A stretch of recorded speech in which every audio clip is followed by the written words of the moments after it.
Feel freeze versus benzos are these natural extracts, a safe alternative to the potential dangers of benzodiazepines like Xanax. My name is Jay Chirino. I'm the author of The Flawed Ones, and I have been addicted to both.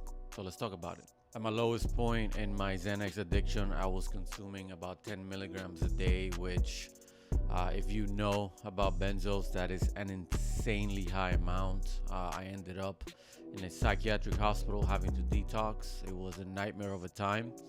However, my experience there, the people that I met there, the other patients, changed my outlook on life. I got out of there and ended up writing a book about it called The Flawed One. Fast forward a few years later, and I find myself trying to cope with the severe anxiety of having my wife fighting for her life in the hospital.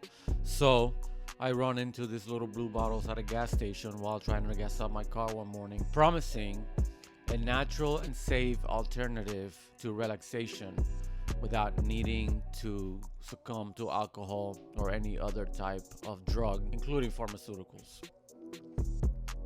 A few months later, and I am battling a 10 bottle a day addiction of these things. Not very different from when I was struggling with my benzodiazepine addiction. So, how do feel frees compare in regards to the way they affect you or the way they feel compared to benzodiazepines like Xanax? Because feel free's ingredients act very similarly on the GABA receptors in the brain. The euphoric and anxiolytic effect of both extremely similar. I would say that I was very surprised when I first started taking these at how very much like benzos they felt. Well, so much so that I ended up becoming extremely addicted to them. If you have had a history of addiction, of any type of addiction, but especially to benzodiazepines and alcohol, I would strongly recommend you, no matter what they tell you, do not try even one of these little blue bottles.